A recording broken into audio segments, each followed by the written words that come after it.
अकबर और बीरबल सोने की परछाई का रहस्य। प्रस्तावना। दिल्ली के लाल किले के अंदर अकबर का दरबार अपनी शान और अनुशासन के लिए दूर दूर तक प्रसिद्ध था।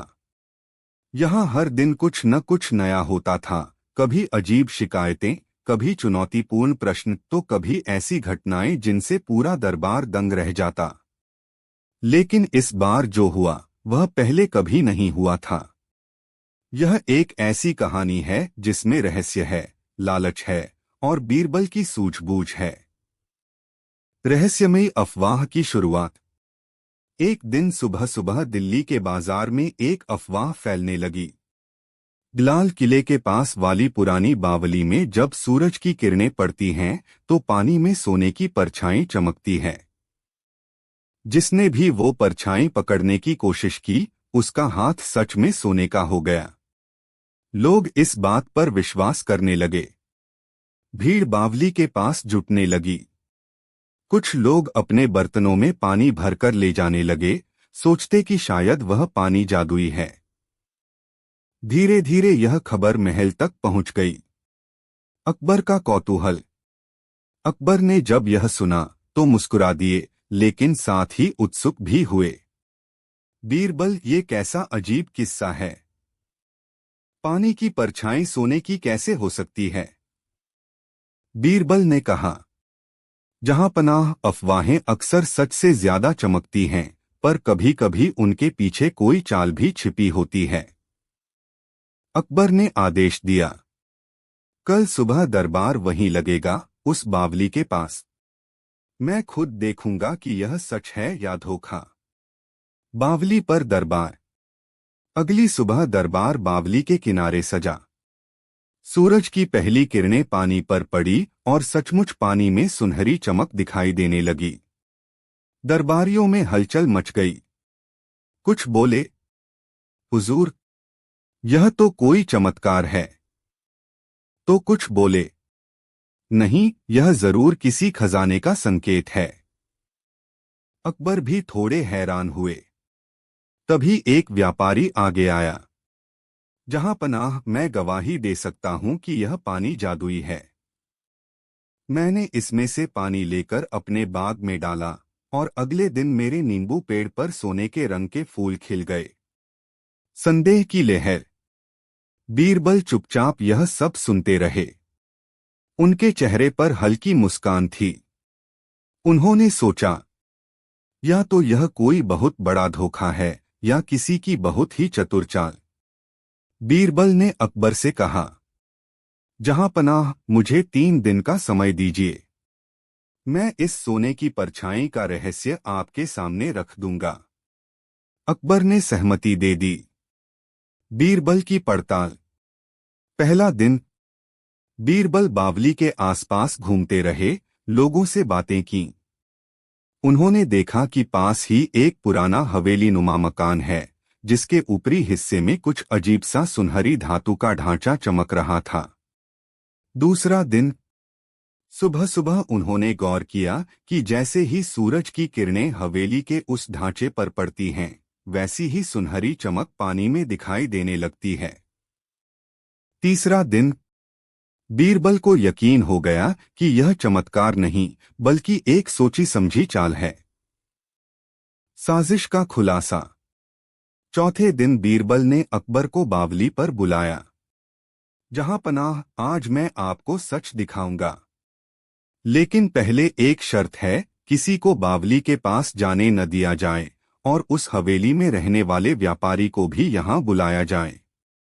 दरबार सजा। सूरज उगने ही वाला था।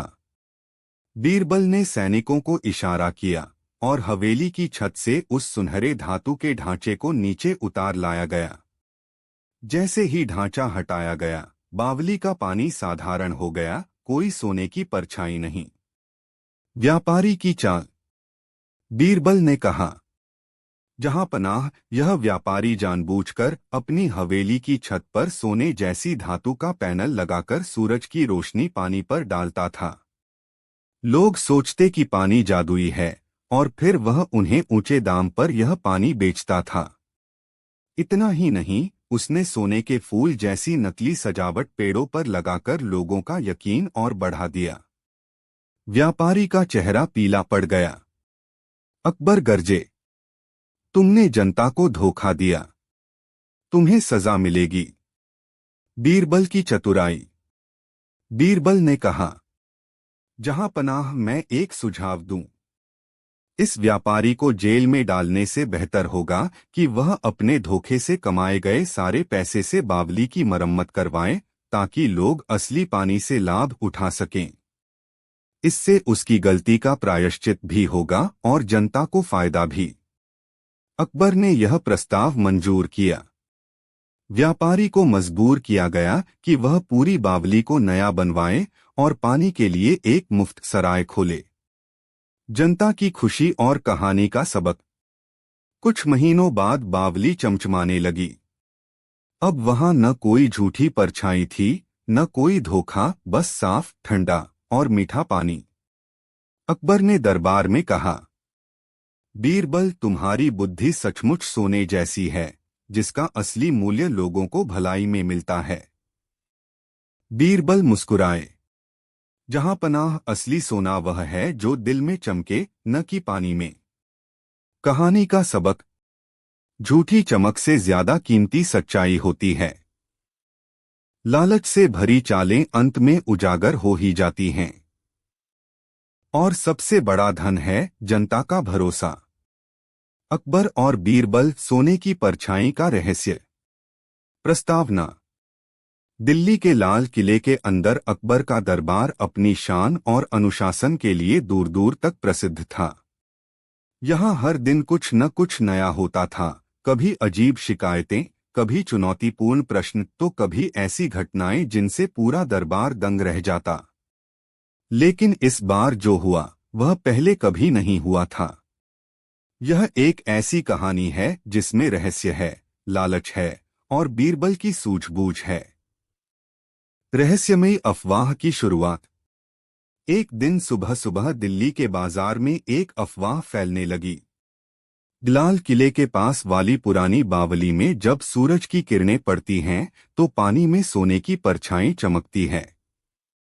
जिसने भी वो परछाई पकड़ने की कोशिश की, उसका हाथ सच में सोने का हो गया। लोग इस बात पर विश्वास करने लगे। भीड़ बावली के पास जुटने लगी। कुछ लोग अपने बर्तनों में पानी भरकर ले जाने लगे, सोचते कि शायद वह पानी जादुई है। धीरे धीरे यह खबर महल तक पहुंच गई। अकबर का कौतूहल। अकबर ने जब यह सुना तो मुस्कुरा दिए, लेकिन साथ ही उत्सुक भी हुए। बीरबल, ये कैसा अजीब किस्सा है? पानी की परछाई सोने की कैसे हो सकती है? बीरबल ने कहा, जहां पनाह, अफवाहें अक्सर सच से ज्यादा चमकती हैं, पर कभी कभी उनके पीछे कोई चाल भी छिपी होती है। अकबर ने आदेश दिया, कल सुबह दरबार वहीं लगेगा, उस बावली के पास। मैं खुद देखूंगा कि यह सच है या धोखा। बावली पर दरबार। अगली सुबह दरबार बावली के किनारे सजा। सूरज की पहली किरणें पानी पर पड़ी और सचमुच पानी में सुनहरी चमक दिखाई देने लगी। दरबारियों में हलचल मच गई। कुछ बोले, हुजूर, यह तो कोई चमत्कार है। तो कुछ बोले, नहीं, यह जरूर किसी खजाने का संकेत है। अकबर भी थोड़े हैरान हुए। तभी एक व्यापारी आगे आया। जहां पनाह, मैं गवाही दे सकता हूं कि यह पानी जादुई है। मैंने इसमें से पानी लेकर अपने बाग में डाला और अगले दिन मेरे नींबू पेड़ पर सोने के रंग के फूल खिल गए। संदेह की लहर। बीरबल चुपचाप यह सब सुनते रहे। उनके चेहरे पर हल्की मुस्कान थी। उन्होंने सोचा, या तो यह कोई बहुत बड़ा धोखा है या किसी की बहुत ही चतुर चाल। बीरबल ने अकबर से कहा, जहां पनाह, मुझे 3 दिन का समय दीजिए। मैं इस सोने की परछाई का रहस्य आपके सामने रख दूंगा। अकबर ने सहमति दे दी। बीरबल की पड़ताल। पहला दिन। बीरबल बावली के आसपास घूमते रहे, लोगों से बातें की। उन्होंने देखा कि पास ही एक पुराना हवेली नुमा मकान है, जिसके ऊपरी हिस्से में कुछ अजीब सा सुनहरी धातु का ढांचा चमक रहा था। दूसरा दिन सुबह सुबह उन्होंने गौर किया कि जैसे ही सूरज की किरणें हवेली के उस ढांचे पर पड़ती हैं, वैसी ही सुनहरी चमक पानी में दिखाई देने लगती है। तीसरा दिन बीरबल को यकीन हो गया कि यह चमत्कार नहीं, बल्कि एक सोची समझी चाल है, साजिश का खुलासा। चौथे दिन बीरबल ने अकबर को बावली पर बुलाया। जहां पनाह, आज मैं आपको सच दिखाऊंगा, लेकिन पहले एक शर्त है, किसी को बावली के पास जाने न दिया जाए और उस हवेली में रहने वाले व्यापारी को भी यहां बुलाया जाए। दरबार सजा। सूरज उगने ही वाला था। बीरबल ने सैनिकों को इशारा किया और हवेली की छत से उस सुनहरे धातु के ढांचे को नीचे उतार लाया गया। जैसे ही ढांचा हटाया गया, बावली का पानी साधारण हो गया, कोई सोने की परछाई नहीं। व्यापारी की चाल। बीरबल ने कहा, जहां पनाह, यह व्यापारी जानबूझकर अपनी हवेली की छत पर सोने जैसी धातु का पैनल लगाकर सूरज की रोशनी पानी पर डालता था। लोग सोचते कि पानी जादुई है और फिर वह उन्हें ऊंचे दाम पर यह पानी बेचता था। इतना ही नहीं, उसने सोने के फूल जैसी नकली सजावट पेड़ों पर लगाकर लोगों का यकीन और बढ़ा दिया। व्यापारी का चेहरा पीला पड़ गया। अकबर गरजे, तुमने जनता को धोखा दिया, तुम्हें सजा मिलेगी। बीरबल की चतुराई। बीरबल ने कहा, जहां पनाह, मैं एक सुझाव दूं। इस व्यापारी को जेल में डालने से बेहतर होगा कि वह अपने धोखे से कमाए गए सारे पैसे से बावली की मरम्मत करवाए, ताकि लोग असली पानी से लाभ उठा सकें। इससे उसकी गलती का प्रायश्चित भी होगा और जनता को फायदा भी। अकबर ने यह प्रस्ताव मंजूर किया। व्यापारी को मजबूर किया गया कि वह पूरी बावली को नया बनवाए और पानी के लिए एक मुफ्त सराय खोले। जनता की खुशी और कहानी का सबक। कुछ महीनों बाद बावली चमचमाने लगी। अब वहां न कोई झूठी परछाई थी, न कोई धोखा, बस साफ, ठंडा और मीठा पानी। अकबर ने दरबार में कहा, बीरबल, तुम्हारी बुद्धि सचमुच सोने जैसी है, जिसका असली मूल्य लोगों को भलाई में मिलता है। बीरबल मुस्कुराए। जहां पनाह, असली सोना वह है जो दिल में चमके, न कि पानी में। कहानी का सबक। झूठी चमक से ज्यादा कीमती सच्चाई होती है। लालच से भरी चालें अंत में उजागर हो ही जाती हैं। और सबसे बड़ा धन है जनता का भरोसा। अकबर और बीरबल, रोती हुई नदी का रहस्य। भाग एक अजीब खबर। एक दिन एक दूरदराज गांव से एक अजीब खबर आई। एक संदेशवाहक दरबार में आया और बोला, जहां पनाह, राजधानी से 3 दिन की दूरी पर बहने वाली नीलगंगा नदी हर रात रोने की आवाजें करती है। अकबर चौंक गए। नदी रोती है? हाँ हुजूर, उसने कहा, लोग कहते हैं कि रात को कोई औरत की जैसी आवाजें आती हैं, मानो कोई फूट फूट कर रो रहा हो। अब तो लोग उस नदी के पास जाना भी छोड़ चुके हैं। अकबर ने आदेश दिया, बीरबल, तुम जाकर पता लगाओ कि एक नदी कैसे रो सकती है। भाग 2 नदी का रहस्यमयी किनारा। बीरबल एक छोटी टुकड़ी के साथ गांव पहुंचे। रात का समय आया। बीरबल नदी किनारे एक चट्टान के पीछे छिप गए। रात के तीसरे पहर सचमुच नदी से हल्की हल्की सिसकियों की आवाज आने लगी। हूँ, ओ माँ, मुझे माफ कर दो। सचमुच ये किसी इंसान की आवाज थी। बीरबल चौकन्ने हो गए। भाग 3 गूंजती हुई सिसकियां। बीरबल ने अगली रात नदी के पास कुछ सैनिकों को चारों ओर बिखेर कर छिपाया। अचानक रात को फिर वही आवाजें आने लगीं। इस बार बीरबल ने इशारा किया और सैनिकों ने झाड़ियों के पीछे से एक बूढ़े व्यक्ति को पकड़ लिया। वह कांप रहा था। उसकी आंखें लाल थीं और वह फूट फूट कर रो रहा था। बीरबल ने पूछा, तुम यहां रात में क्या कर रहे हो? उस बूढ़े व्यक्ति ने कहा, मैं ही हूं जो नदी से बोलता हूं, पर ये रोने की आवाजें मेरी नहीं, मेरे अपराध की सजा है। भाग 4 एक पुरानी गलती।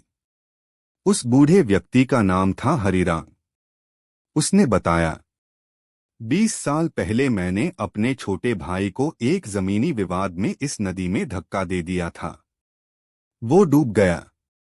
तब से हर साल इसी दिन उसकी याद में मैं यहां आता हूं और रोता हूं। मैं इतना रोता हूं कि मेरी आवाज पूरी नदी में गूंज जाती है। बीरबल ने पूछा, क्या तुम्हें कभी पकड़ने का डर नहीं लगा? हरिराम बोला, मैंने जीवन भर पश्चाताप किया, जंगल में रहा, गांव छोड़ दिया, पर आत्मा की सजा से कौन बच सकता है? भाग 5 न्याय का रास्ता। बीरबल ने अकबर के दरबार में लौटकर सारी बात बताई। अकबर सोच में पड़ गए। उन्होंने कहा, हर आदमी को उसके कर्मों का फल मिलना चाहिए, लेकिन पश्चाताप भी एक प्रकार का न्याय है। अकबर ने हरिराम को बुलाया। हरिराम सिर झुकाए खड़ा रहा। अकबर बोले, राज्य तुम्हें माफ कर सकता है अगर तुम अपने भाई के नाम पर उस नदी के पास एक शांति मंदिर बनवाओ, ताकि कोई और तुम्हारी जैसी गलती न दोहराए। हरिराम की आंखों से आंसू बहने लगे। मैं यही चाहता था हुजूर। अब मेरी आत्मा भी शायद शांत हो जाए। समाप्ति। कुछ महीनों बाद नदी के किनारे एक सुंदर छोटा मंदिर बना। अब वहां हर साल शांति उत्सव होता है, जहां लोग अपने गुनाहों को स्वीकार कर उन्हें सुधारने का संकल्प लेते हैं। अकबर ने बीरबल से कहा, तुमने रोती नदी को मुस्कुराने का रास्ता दिखाया बीरबल। और बीरबल ने कहा, जहां पश्चाताप सच्चा हो वहां न्याय खुद रास्ता बना लेता है। सीख। कभी कभी आवाजें सिर्फ कानों से नहीं, आत्मा से आती हैं। और कभी एक नदी भी इंसानों की गलती का आईना बन जाती है। अकबर और बीरबल, सच का सबसे बड़ा इनाम। भाग 1 दरबार में सवाल। एक बार की बात है, मुगल सम्राट अकबर अपने भव्य राजमहल में सुबह का दरबार लगा रहे थे। दरबार हमेशा की तरह गुलजार था। एक तरफ राजकवी, दूसरी तरफ मंत्रीगण और सबसे आगे बीरबल अपने स्थान पर बैठे थे। अकबर बादशाह हमेशा कुछ नया सोचते रहते थे। वे चाहते थे कि उनके दरबार के लोग सिर्फ नाम के बुद्धिमान न हों, बल्कि सच में समझदार और ईमानदार भी हों। उस दिन उन्होंने अचानक सभी से एक सवाल पूछा, अगर किसी गरीब इंसान को अचानक बहुत सारा धन मिल जाए तो वह सबसे पहले क्या करेगा? पूरे दरबार में सन्नाटा छा गया। सभी दरबारी सोच में पड़ गए। एक दरबारी बोला, जहां पनाह, वह तुरंत खाने के लिए मिठाइयां और अच्छे पकवान खरीदेगा। दूसरा बोला, वह नया मकान बनवाएगा और पुराने कपड़े फेंककर नए रेशमी वस्त्र लेगा। तीसरा बोला, वह अपने परिवार को तीर्थ यात्रा पर ले जाएगा। लेकिन बीरबल चुपचाप बैठे मुस्करा रहे थे। अकबर ने पूछा, बीरबल, तुम कुछ नहीं बोले, तुम्हारा क्या विचार है? बीरबल ने धीरे से कहा, जहां पनाह, अगर वह इंसान सच्चा और नेक दिल है तो सबसे पहले वह उस इंसान का धन्यवाद करेगा जिसने उसे धन दिया। कृतज्ञता ही इंसान की सबसे बड़ी अच्छाई होती है। अकबर ने मुस्कराकर कहा, यह जवाब मुझे सबसे अधिक पसंद आया। भाग 2 एक साधारण गरीब और एक बड़ी परीक्षा। अगले ही दिन अकबर को यह विचार आया कि क्यों न इस बात की परीक्षा ली जाए। उन्होंने बीरबल को बुलाया और कहा, मैं चाहता हूं कि हम किसी गरीब साधारण व्यक्ति की परीक्षा लें। देखें कि उसे अगर अचानक दौलत मिले तो उसका व्यवहार कैसा होता है। बीरबल बोले, बहुत उत्तम विचार है महाराज। मैं एक ऐसे व्यक्ति को खोज लाता हूं जो पूरी तरह साधारण हो, लेकिन हमें सिखा दे कि सच्चाई क्या होती है। बीरबल अगले दिन सुबह सैर पर निकले और एक गांव के किनारे बैठे एक बूढ़े आदमी को देखा। उसका नाम था हरिया। हरिया एक साधारण किसान था, लेकिन अब बूढ़ा हो चुका था। उसके पास न जमीन थी, न गाय, न कोई सहारा। फिर भी वह रोज दूसरों के खेत में काम करता और बदले में 2 रोटी पा लेता। बीरबल ने उससे बात की। तुम्हारा नाम क्या है? हरिया बूढ़े ने जवाब दिया। तो क्या तुम्हें किसी चीज की जरूरत है? हरिया बोला, साहब जरूरत तो बहुत है, लेकिन मैं दूसरों से मांगता नहीं। मेहनत करके जो मिले वही मेरा है। बीरबल को समझ आ गया, यही व्यक्ति इस परीक्षा के लिए सही है। भाग 3 जादुई थैली। बीरबल ने एक योजना बनाई। अगले दिन उन्होंने एक सोने से भरी थैली में 100 अशर्फियां रखीं और उसे एक बाग में एक पेड़ के नीचे गाड़ दिया। फिर एक छोटी सी पर्ची उसी जगह छोड़ी जिस पर लिखा था, जो सच्चे दिल वाला होगा वही इस थैली को पाएगा। उसका क्या करेगा ये देखना जरूरी है। फिर उसी रास्ते से हरिया को जानबूझकर भेजा गया। हरिया ने चलते चलते वह कागज पढ़ा और जमीन को खोद डाला। जब उसे सोने की थैली मिली तो वह चौंक गया। पहले तो वह डर गया, लेकिन फिर आसमान की ओर देखा और कहा, हे भगवान, यह तूने दिया है। मैं तो इसका अधिकारी नहीं हूं, लेकिन अगर तूने दिया है तो मैं इसका धन्यवाद जरूर करूंगा। हरिया थैली लेकर सबसे पहले मंदिर गया और वहां जाकर उसने भगवान को धन्यवाद कहा। उसके बाद वह सीधे उस सरपंच के पास गया जिसने गांव में सबसे ज्यादा जरूरतमंदों की सूची बनाई थी। उसने कहा, यह दौलत मुझे किसी की कृपा से मिली है। मैं चाहता हूं इसका उपयोग अच्छे कामों में हो। भाग 4 असली इनाम। बीरबल ने यह सब कुछ गुप्त रूप से देखा। वह सीधे हरिया को लेकर अकबर के दरबार में पहुंचे। अकबर ने पूछा, यह कौन है? बीरबल ने पूरी बात दरबार में सबके सामने बताई, कैसे एक गरीब को अकस्मात धन मिला और उसने उसका उपयोग खुद के लिए नहीं बल्कि दूसरों की भलाई में किया। हर कोई स्तब्ध रह गया। अकबर ने कहा, हरिया, तू गरीब है, लेकिन तेरा दिल सबसे अमीर है। तूने हमें दिखा दिया कि इंसानियत क्या होती है। अकबर ने हरिया को न केवल वह सोने की थैली दी, बल्कि उसके लिए एक छोटा सा खेत, एक बैल और जीवन भर की रोटी का प्रबंध भी किया। हरिया की आंखों में आंसू आ गए। वह रोते हुए बोला, मुझे कुछ नहीं चाहिए था सरकार, लेकिन आपने मुझे सब कुछ दे दिया।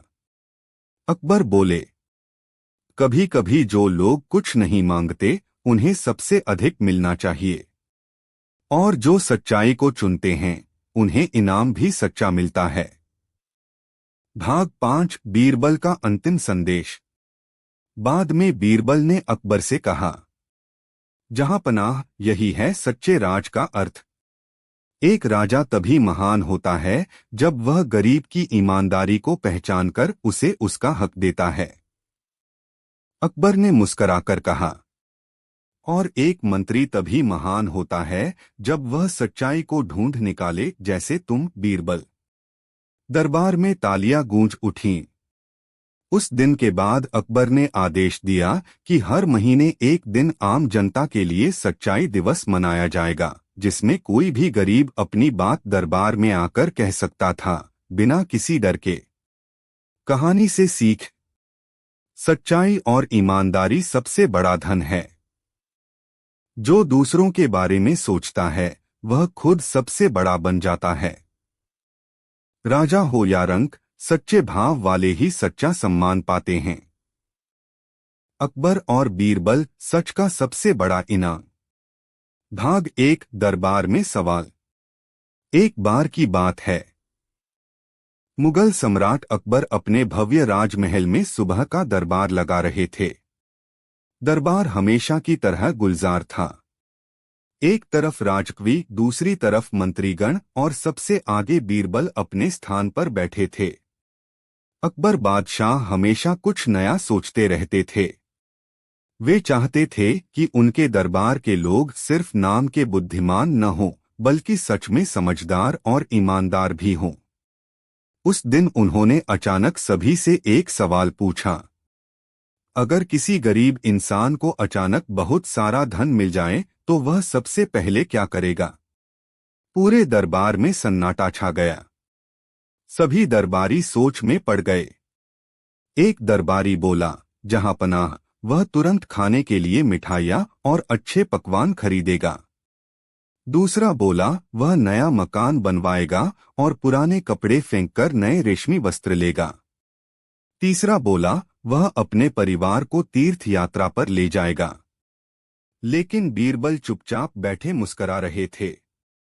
अकबर ने पूछा, बीरबल, तुम कुछ नहीं बोले, तुम्हारा क्या विचार है? बीरबल ने धीरे से कहा, जहांपनाह, अगर वह इंसान सच्चा और नेक दिल है तो सबसे पहले वह उस इंसान का धन्यवाद करेगा जिसने उसे धन दिया। कृतज्ञता ही इंसान की सबसे बड़ी अच्छाई होती है। अकबर ने मुस्कुराकर कहा, यह जवाब मुझे सबसे अधिक पसंद आया। भाग 2, एक साधारण गरीब और एक बड़ी परीक्षा। अगले ही दिन अकबर को यह विचार आया कि क्यों न इस बात की परीक्षा ली जाए। उन्होंने बीरबल को बुलाया और कहा, मैं चाहता हूं कि हम किसी गरीब साधारण व्यक्ति की परीक्षा लें। देखें कि उसे अगर अचानक दौलत मिले तो उसका व्यवहार कैसा होता है। बीरबल बोले, बहुत उत्तम विचार है महाराज। मैं एक ऐसे व्यक्ति को खोज लाता हूं जो पूरी तरह साधारण हो, लेकिन हमें सिखा दे कि सच्चाई क्या होती है। बीरबल अगले दिन सुबह सैर पर निकले और एक गांव के किनारे बैठे एक बूढ़े आदमी को देखा। उसका नाम था हरिया। हरिया एक साधारण किसान था, लेकिन अब बूढ़ा हो चुका था। उसके पास न जमीन थी, न गाय, न कोई सहारा। फिर भी वह रोज दूसरों के खेत में काम करता और बदले में 2 रोटी पा लेता। बीरबल ने उससे बात की। तुम्हारा नाम क्या है? हरिया, बूढ़े ने जवाब दिया। तो क्या तुम्हें किसी चीज की जरूरत है? हरिया बोला, साहब, जरूरत तो बहुत है, लेकिन मैं दूसरों से मांगता नहीं। मेहनत करके जो मिले वही मेरा है। बीरबल को समझ आ गया, यही व्यक्ति इस परीक्षा के लिए सही है। भाग 3, जादुई थैली। बीरबल ने एक योजना बनाई। अगले दिन उन्होंने एक सोने से भरी थैली में 100 अशर्फियां रखीं और उसे एक बाग में एक पेड़ के नीचे गाड़ दिया। फिर एक छोटी सी पर्ची उसी जगह छोड़ी जिस पर लिखा था, जो सच्चे दिल वाला होगा वही इस थैली को पाएगा। उसका क्या करेगा ये देखना जरूरी है। फिर उसी रास्ते से हरिया को जानबूझकर भेजा गया। हरिया ने चलते चलते वह कागज पढ़ा और जमीन को खोद डाला। जब उसे सोने की थैली मिली तो वह चौंक गया। पहले तो वह डर गया, लेकिन फिर आसमान की ओर देखा और कहा, हे भगवान, यह तूने दिया है। मैं तो इसका अधिकारी नहीं हूं, लेकिन अगर तूने दिया है तो मैं इसका धन्यवाद जरूर करूंगा। हरिया थैली लेकर सबसे पहले मंदिर गया और वहां जाकर उसने भगवान को धन्यवाद कहा। उसके बाद वह सीधे उस सरपंच के पास गया जिसने गांव में सबसे ज्यादा जरूरतमंदों की सूची बनाई थी। उसने कहा, यह दौलत मुझे किसी की कृपा से मिली है। मैं चाहता हूं इसका उपयोग अच्छे कामों में हो। भाग 4 असली इनाम। बीरबल ने यह सब कुछ गुप्त रूप से देखा। वह सीधे हरिया को लेकर अकबर के दरबार में पहुंचे। अकबर ने पूछा, यह कौन है? बीरबल ने पूरी बात दरबार में सबके सामने बताई, कैसे एक गरीब को अकस्मात धन मिला और उसने उसका उपयोग खुद के लिए नहीं बल्कि दूसरों की भलाई में किया। हर कोई स्तब्ध रह गया। अकबर ने कहा, हरिया, तू गरीब है लेकिन तेरा दिल सबसे अमीर है। तूने हमें दिखा दिया कि इंसानियत क्या होती है।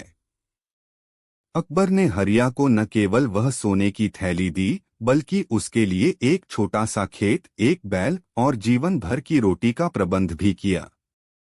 हरिया की आंखों में आंसू आ गए। वह रोते हुए बोला, मुझे कुछ नहीं चाहिए था सरकार, लेकिन आपने मुझे सब कुछ दे दिया। अकबर बोले, कभी कभी जो लोग कुछ नहीं मांगते उन्हें सबसे अधिक मिलना चाहिए, और जो सच्चाई को चुनते हैं उन्हें इनाम भी सच्चा मिलता है। भाग 5 बीरबल का अंतिम संदेश।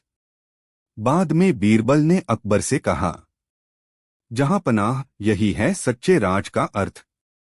एक राजा तभी महान होता है जब वह गरीब की ईमानदारी को पहचानकर उसे उसका हक देता है।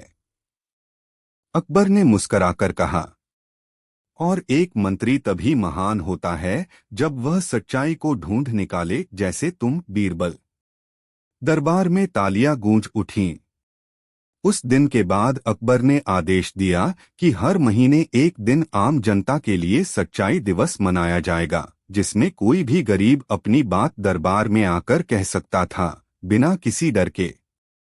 कहानी से सीख, सच्चाई और ईमानदारी सबसे बड़ा धन है। जो दूसरों के बारे में सोचता है वह खुद सबसे बड़ा बन जाता है। राजा हो या रंक, सच्चे भाव वाले ही सच्चा सम्मान पाते हैं। अकबर और बीरबल, अंधे कुएं का रहस्य। प्रारंभ। एक अजीब शिकायत। एक सुबह बादशाह अकबर अपने दरबार में आए तो उन्हें नगर के कुछ प्रतिष्ठित लोग एक अजीब सी फरियाद लेकर आए। उनमें से एक अमीर व्यापारी बोला, हुजूर, हमारे गांव के पास एक पुराना सूखा कुआं है जिसे लोग अंधा कुआं कहते हैं। अकबर ने पूछा, तो इसमें अंधापन कैसा? दूसरा व्यक्ति बोला, जहां पनाह, उस कुएं के पास जो भी चीज जाती है वो गायब हो जाती है। एक किसान की बकरी, एक राजमिस्त्री के औजार, यहां तक कि एक आदमी भी। अब तीसरा आदमी घबराते हुए बोला, और सबसे अजीब बात, जब कोई कुएं के पास जाकर जोर से बोलता है तो भीतर से कोई जवाब देता है। पूरा दरबार सन्न रह गया। अकबर ने गंभीरता से कहा, अगर ये कुआं सच में बोलता है तो ये मामला रहस्यमयी है, और इसे कोई सुलझा सकता है तो वो है बीरबल। बीरबल की जांच शुरू होती है। बीरबल उसी शाम उस गांव पहुंचा जहां अंधा कुआं था। गांव वाले डरे हुए थे। कुएं के चारों ओर बांस की बाड़ लगा दी गई थी। बीरबल ने देखा कुआं बहुत पुराना और सूखा था। पानी का कोई नामो निशान नहीं। बीरबल ने जोर से कुएं में पुकारा, कोई है? कुछ देर बाद कुएं के भीतर से आवाज आई, यहां सिर्फ अंधेरा है, चले जाओ। बीरबल मुस्कराया। रात को बीरबल ने 2 सैनिकों के साथ कुएं के चारों ओर निगरानी रखी। कुछ ही देर में उन्हें बाड़ के पीछे कुछ हलचल दिखी। तीनों चुपचाप झाड़ियों की आड़ में चले गए। रहस्य उजागर होता है। रात के तीसरे पहर एक आदमी झाड़ियों से निकलकर कुएं के पास आया। उसके हाथ में रस्सी और एक टोकरी थी।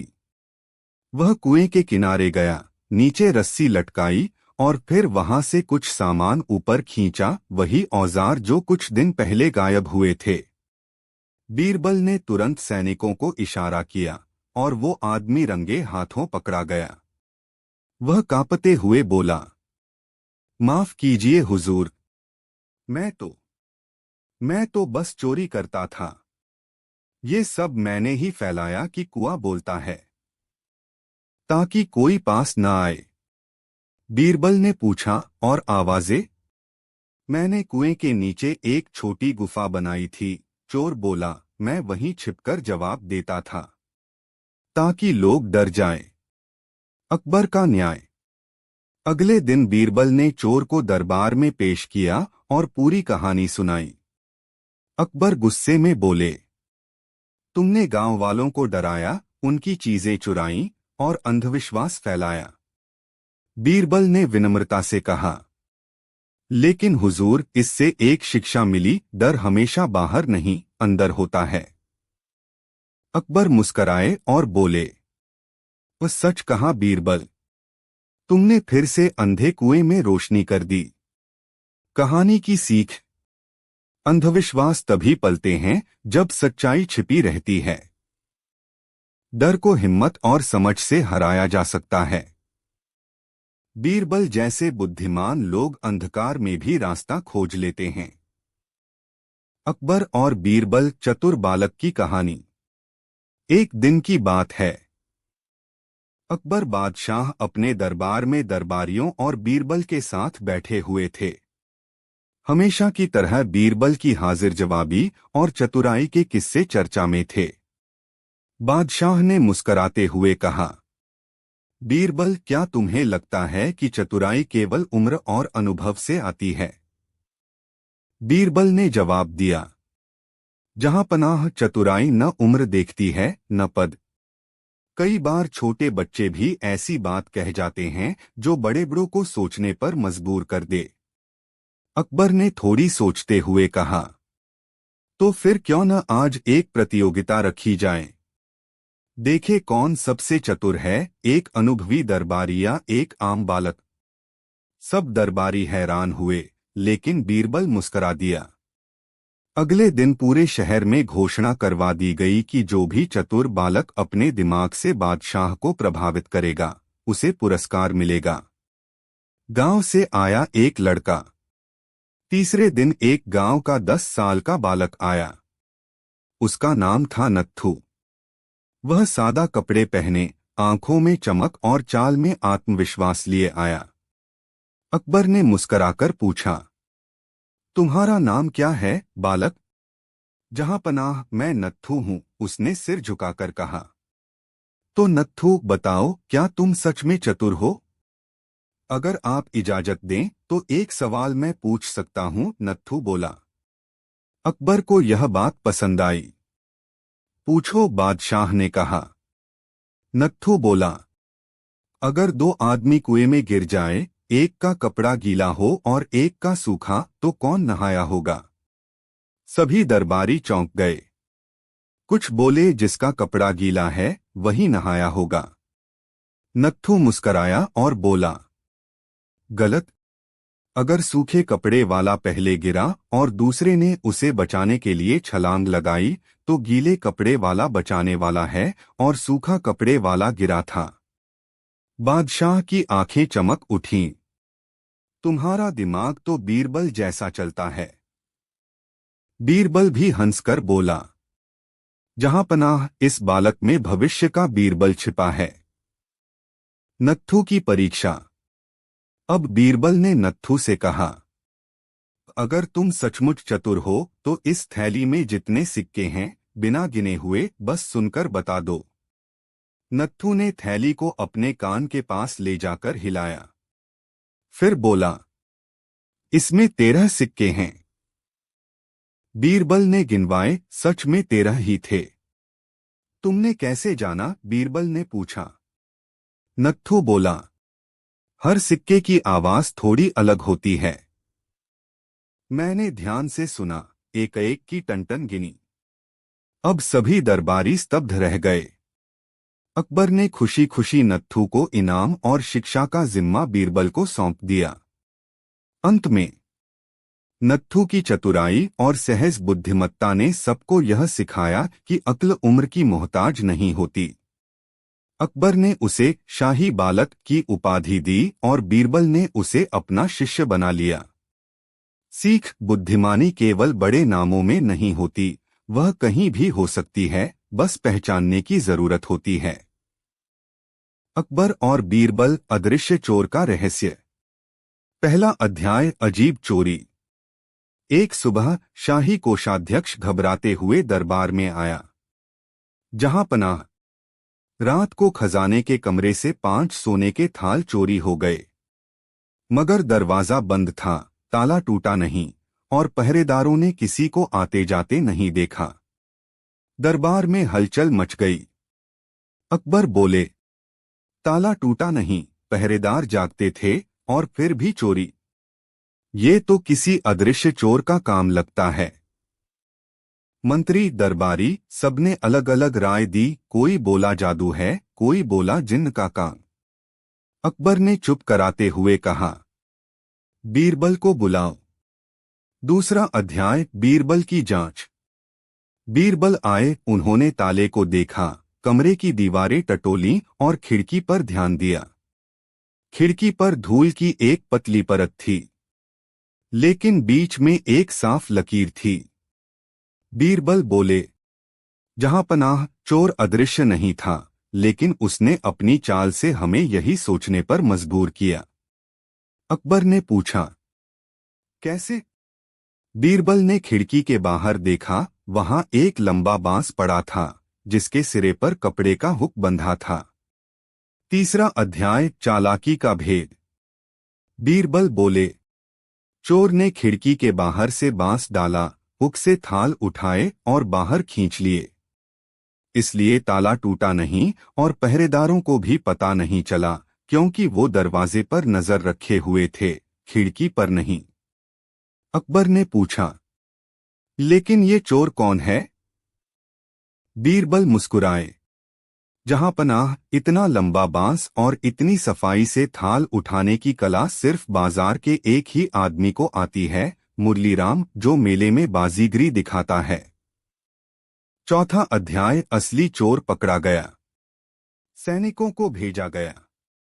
मुरलीराम के घर तलाशी ली गई तो सारे थाल वहीं मिल गए। मुरलीराम बोला, हुजूर, मैं गरीब हूं। सोचा कोई ध्यान नहीं देगा। अकबर गुस्से में बोले, गरीबी चोरी की इजाजत नहीं देती।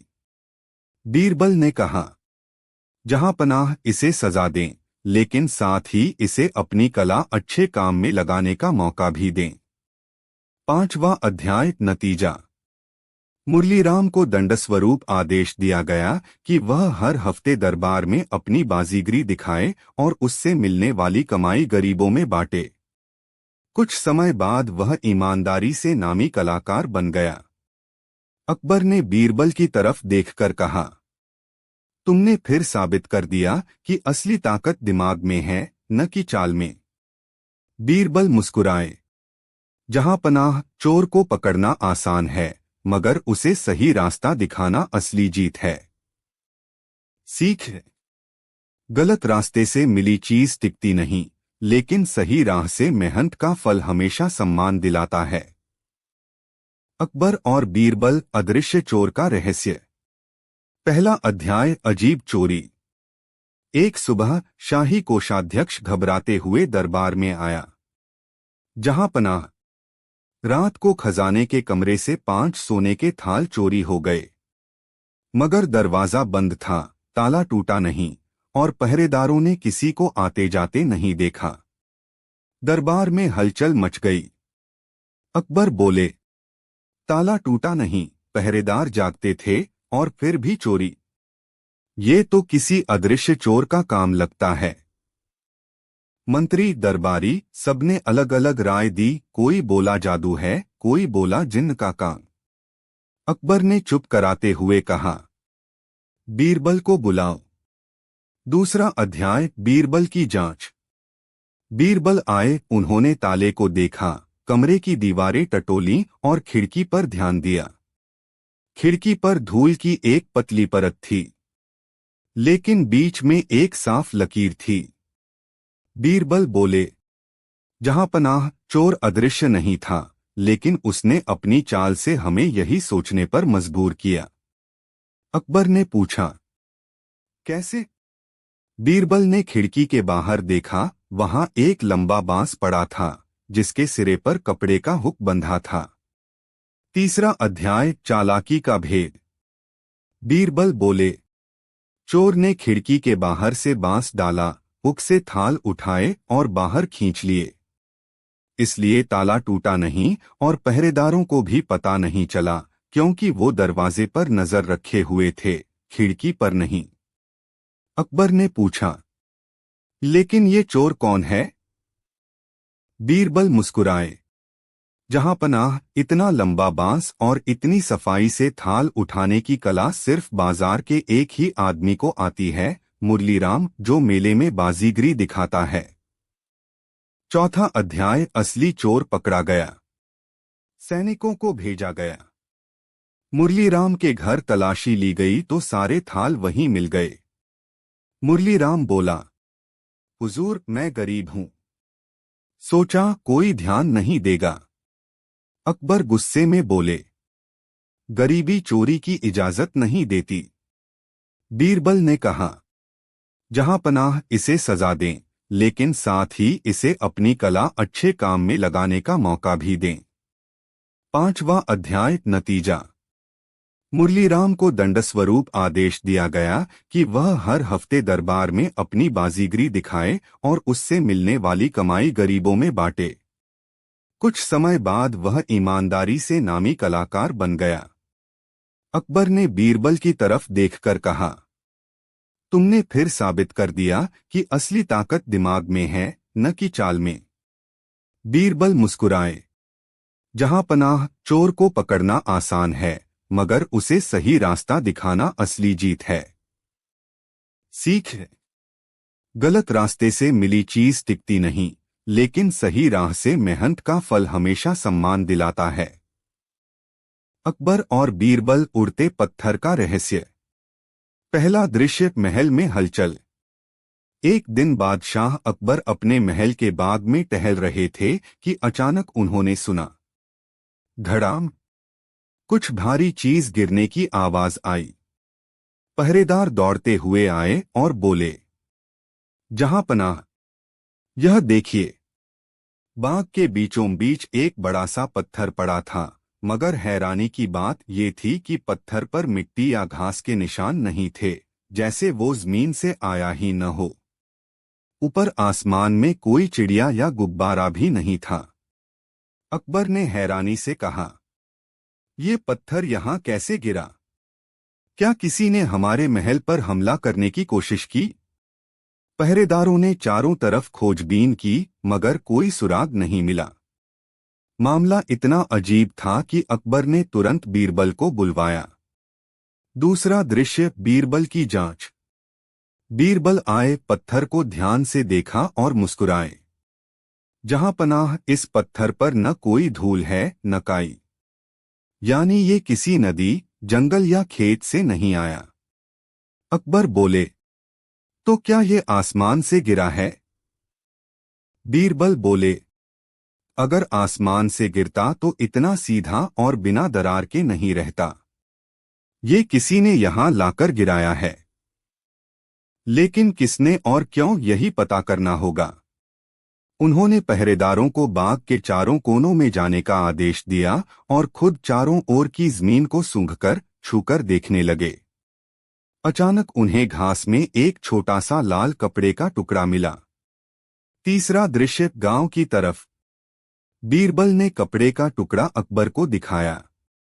ये कपड़ा महल का नहीं है, ये किसी किसान या मजदूर का है, और ये रंग इस इलाके में सिर्फ एक ही गांव के बुनकर इस्तेमाल करते हैं, कुम्हारपुर। अकबर ने कहा, तो चलो वहीं चलते हैं। जब वे गांव पहुंचे तो लोगों ने बताया कि गांव में एक बूढ़ा आदमी है, हरिदास, जो अजीब किस्म की बातें करता है और कहता है कि वह पत्थर को हवा में उड़ा सकता है। चौथा दृश्य, हरिदास का रहस्य। बीरबल और अकबर हरिदास की झोपड़ी में पहुंचे। हरिदास ने डरते हुए कहा, हुजूर, मेरा इरादा बुरा नहीं था। मैं तो बस अपनी खोज दिखाना चाहता था। मैंने एक ऐसा साधन बनाया है जिससे पत्थर को रस्सी से बांधकर इतनी दूर फेंका जा सकता है कि वो उड़ता हुआ लगे। मैं सोच रहा था इसे महल में दिखाऊं, मगर पहरेदारों के डर से रात में चुपके से फेंका। अकबर हंस पड़े। तो ये तुम्हारा उड़ता पत्थर था? बीरबल ने कहा।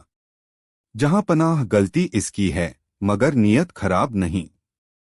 इसे सजा न देकर दरबार में बुलाकर इसकी कला सबको दिखानी चाहिए। पांचवा दृश्य, दरबार में नतीजा। अगले दिन दरबार में हरिदास ने अपनी पत्थर उड़ाने की कला सबको दिखाई। पत्थर वाकई हवा में तैरता सा लगता था और दूर जाकर गिरता था। सबने ताली बजाई। अकबर ने हरिदास को इनाम में सोने के सिक्के दिए और कहा, तुमने हमें सिखाया कि कला अगर अच्छे मकसद से हो तो डरने की नहीं, दिखाने की होती है। बीरबल मुस्कुराए। जहां पनाह, यही तो असली उड़ान है, दिमाग की सीख है। बुद्धि और हुनर को छिपाकर रखने के बजाय उसे सही मंच पर सबके सामने लाना चाहिए। डर के कारण छिपाई गई कला कभी पहचान नहीं पाती, लेकिन सही जगह दिखाई गई कला अमर हो जाती है।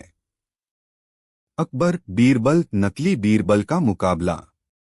दृश्य एक, अजीब मेहमान। एक सुबह दरबार में हलचल मच गई। द्वारपाल ने घोषणा की, जहां पनाह, बाहर एक व्यक्ति है जो कह रहा है कि वह असली बीरबल है। अकबर चौंक गए। लेकिन बीरबल तो यहीं मेरे सामने बैठा है। दरबार के बीच से असली बीरबल मुस्कुराया। मुझे भी देखना है, ये दूसरा बीरबल कौन है। दृश्य दो, नकली की एंट्री। दरवाजा खुला और अंदर आया एक आदमी जो कपड़े, पगड़ी और चाल ढाल में बिल्कुल बीरबल जैसा था। उसने झुककर सलाम किया और कहा, जहां पनाह, मैं ही असली बीरबल हूं। ये जो आपके पास बैठा है, ये धोखेबाज है। दरबार में फुसफुसाहट होने लगी।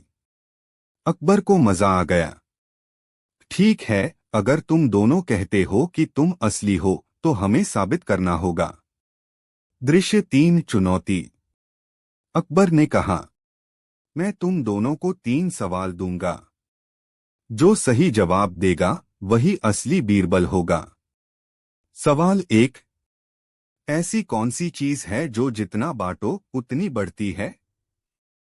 असली बीरबल बोला, ज्ञान। नकली बीरबल बोला, पैसा। अगर सही जगह लगाओ तो। दरबार में हल्की हंसी गूंज गई। दृश्य 4, दूसरा सवाल। अकबर ने पूछा, ऐसी कौन सी चीज है जो पानी में गिरकर भी गीली नहीं होती? असली बीरबल, परछाई। नकली बीरबल ने बहुत सोचकर कहा, सपना, क्योंकि वो पानी में गिर ही नहीं सकता। अकबर ने आंखें तरेरी, लेकिन अभी फैसला नहीं दिया। दृश्य 5, तीसरा और सबसे कठिन सवाल। अकबर ने मुस्कुराकर पूछा, अगर मैं तुम्हें 100 सोने के सिक्के दूं और कहूं कि इन्हें इस तरह बांटो कि मैं भी खुश रहूं, प्रजा भी खुश रहे और तुम भी खुश रहो, तो क्या करोगे? असली बीरबल, जहां पनाह, मैं 1/3 सिक्के अनाज खरीदकर गरीबों में बांटूंगा, 1/3 सिक्के महल की जरूरतों पर लगाऊंगा और बाकी 1/3 आपको लौटा दूंगा, ताकि आप चाहें तो मुझे इनाम दें। नकली बीरबल, मैं सारे सिक्के अपने पास रखूंगा, क्योंकि मैं ही उन्हें सबसे अच्छा इस्तेमाल करना जानता हूं। दृश्य 6, नकाब उतरना। अकबर हंस पड़े। अब तो साफ है कि असली बीरबल कौन है। असली वही है जो राजा और प्रजा दोनों का हित सोचता है। नकली बीरबल घबरा गया और भागने की कोशिश की, लेकिन पहरेदारों ने पकड़ लिया। पूछताछ में पता चला कि वह पड़ोसी राज्य का जासूस था, जो बीरबल की जगह लेकर महल के राज चुराना चाहता था। दृश्य 7, अंत। अकबर ने बीरबल से कहा, तुम्हारी बुद्धि की बराबरी कोई नहीं कर सकता। बीरबल मुस्कुराया, जहां पनाह असली और नकली में फर्क सिर्फ सोच का होता है। दरबार में सब हंस पड़े और मामला खत्म हुआ। अकबर बीरबल नकली बीरबल का मुकाबला। दृश्य एक अजीब मेहमान। एक सुबह दरबार में हलचल मच गई। द्वारपाल ने घोषणा की, जहां पनाह बाहर एक व्यक्ति है जो कह रहा है कि वह असली बीरबल है। अकबर चौंक गए, लेकिन बीरबल तो यहीं मेरे सामने बैठा है। दरबार के बीच से असली बीरबल मुस्कुराया, मुझे भी देखना है ये दूसरा बीरबल कौन है। दृश्य दो नकली की एंट्री। दरवाजा खुला और अंदर आया एक आदमी जो कपड़े, पगड़ी और चाल ढाल में बिल्कुल बीरबल जैसा था। उसने झुककर सलाम किया और कहा, जहां पनाह मैं ही असली बीरबल हूं। ये जो आपके पास बैठा है ये धोखेबाज है। दरबार में फुसफुसाहट होने लगी। अकबर को मजा आ गया। ठीक है, अगर तुम दोनों कहते हो कि तुम असली हो तो हमें साबित करना होगा। दृश्य तीन चुनौती। अकबर ने कहा, मैं तुम दोनों को 3 सवाल दूंगा। जो सही जवाब देगा वही असली बीरबल होगा। सवाल 1, ऐसी कौन सी चीज है जो जितना बांटो उतनी बढ़ती है? असली बीरबल बोला, ज्ञान। नकली बीरबल बोला, पैसा। अगर सही जगह लगाओ तो। दरबार में हल्की हंसी गूंज गई। दृश्य 4 दूसरा सवाल। अकबर ने पूछा, ऐसी कौन सी चीज है जो पानी में गिरकर भी गीली नहीं होती? असली बीरबल, परछाई। नकली बीरबल ने बहुत सोचकर कहा, सपना, क्योंकि वो पानी में गिर ही नहीं सकता। अकबर ने आंखें तरेरी, लेकिन अभी फैसला नहीं दिया। दृश्य 5 तीसरा और सबसे कठिन सवाल। अकबर ने मुस्कुराकर पूछा, अगर मैं तुम्हें 100 सोने के सिक्के दूं और कहूं कि इन्हें इस तरह बांटो कि मैं भी खुश रहूं, प्रजा भी खुश रहे और तुम भी खुश रहो, तो क्या करोगे? असली बीरबल, जहां पनाह मैं 1/3 सिक्के अनाज खरीदकर गरीबों में बांटूंगा, 1/3 सिक्के महल की जरूरतों पर लगाऊंगा और बाकी 1/3 आपको लौटा दूंगा, ताकि आप चाहें तो मुझे इनाम दें। नकली बीरबल, मैं सारे सिक्के अपने पास रखूंगा, क्योंकि मैं ही उन्हें सबसे अच्छा इस्तेमाल करना जानता हूं। दृश्य 6 नकाब उतरना। अकबर हंस पड़े। अब तो साफ है कि असली बीरबल कौन है। असली वही है जो राजा और प्रजा दोनों का हित सोचता है। नकली बीरबल घबरा गया और भागने की कोशिश की, लेकिन पहरेदारों ने पकड़ लिया। पूछताछ में पता चला कि वह पड़ोसी राज्य का जासूस था, जो बीरबल की जगह लेकर महल के राज चुराना चाहता था। दृश्य 7 अंत। अकबर ने बीरबल से कहा, तुम्हारी बुद्धि की बराबरी कोई नहीं कर सकता। बीरबल मुस्कुराया, जहां पनाह असली और नकली में फर्क सिर्फ सोच का होता है। दरबार में सब हंस पड़े और मामला खत्म हुआ।